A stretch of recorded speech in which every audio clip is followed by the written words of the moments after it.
Hi, it's David with Workskunk, and welcome to This Week in the News. We're going to cover one topic, and we're going to use that topic as an example, a case study of how the world of work is changing. And today the topic is petroleum.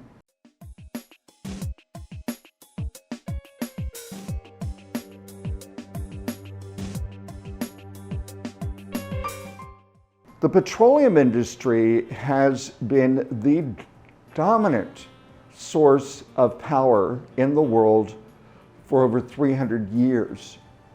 And now we're watching the beginnings of a crumbling with all the disruption that comes along with it. And if we choose to look, we can find another industry rising up behind it. And that, for many people, is where you want to be.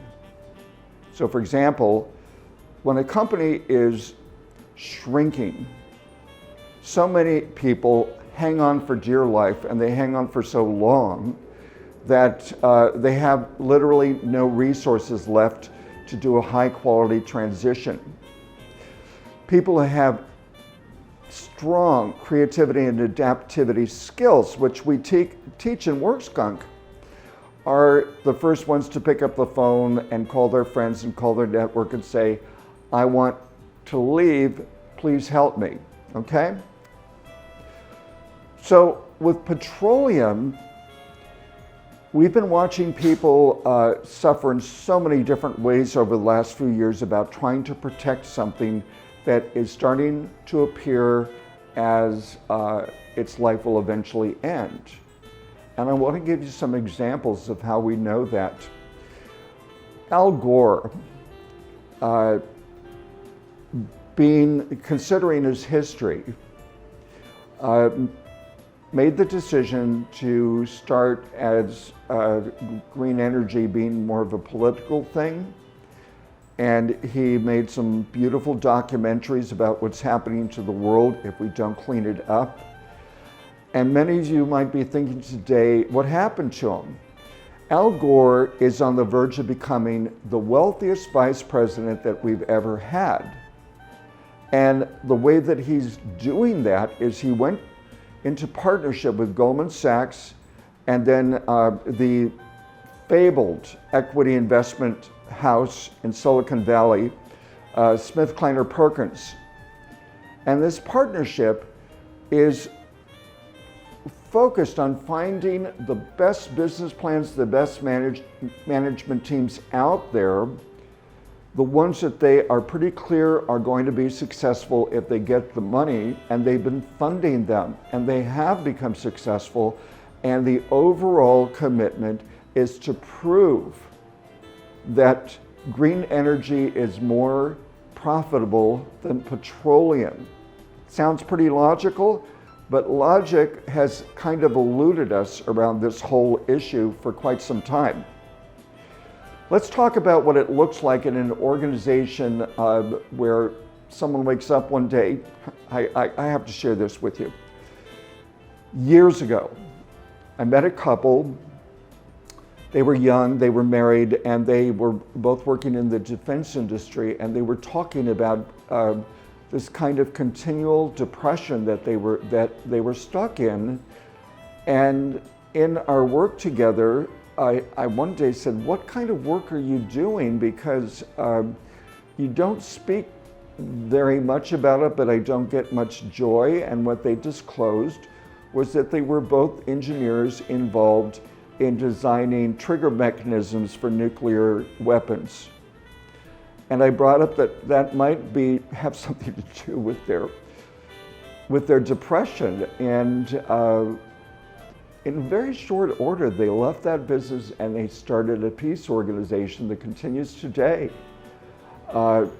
about educating the world on the reality of nuclear war.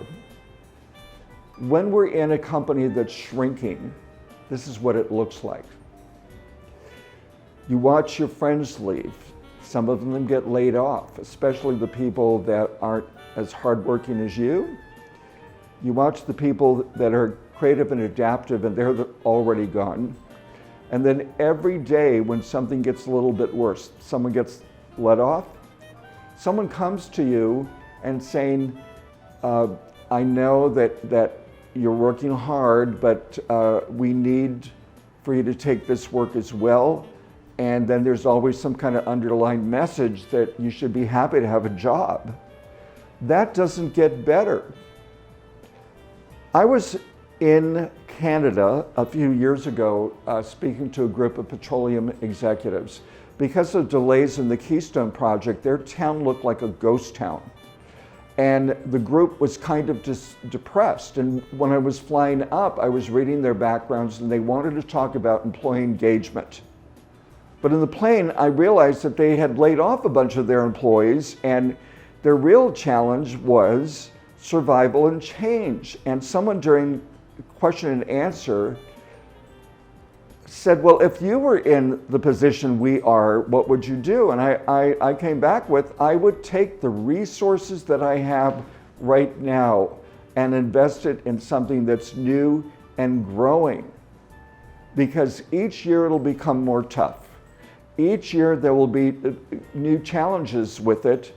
And so if you invest in products and services that are going to grow into the future, you have a better chance of not only surviving, but of thriving. And then I added a sentence that produced this look in the room that felt a little bit like hatred. I said, because if you don't do it, your children will. We used to say that things like green energy couldn't happen. Automobile manufacturers used to say that meeting mileage figures was impossible and that we would destroy the automobile industry if we forced them to do it. And one of the areas today where you can find the greatest example of what's taking place, virtually every automobile manufacturer is now in the business of building electric cars, and by the end of this decade, to build exclusively better cars. And the engineers that brought us combustion cars are now, for the first time in decades, being given something to do that's really exciting, because they have entirely new designs, and the industry is racing neck to neck in coming up with the best designs, the most compelling cars. I think it's a very exciting period of time to look at getting a new car. And what this tells us is the biggest revolutions are always driven by the consumers.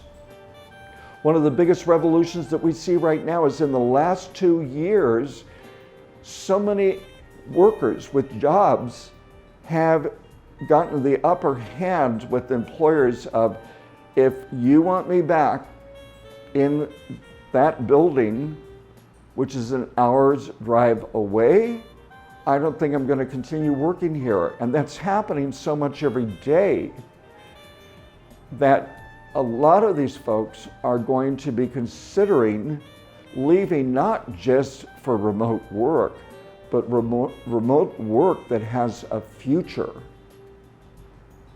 It sounds sometimes kind of harsh, but whenever someone tells me that they're working in a shrinking industry, my response is almost always leave. And that's what it is today as well. Surrender that kind of stacked against you for your happiness job for something where people are working towards a future that's growing. You can learn more about us at WorkSkunk. Our memberships are free, and thank you for being a part of this journey.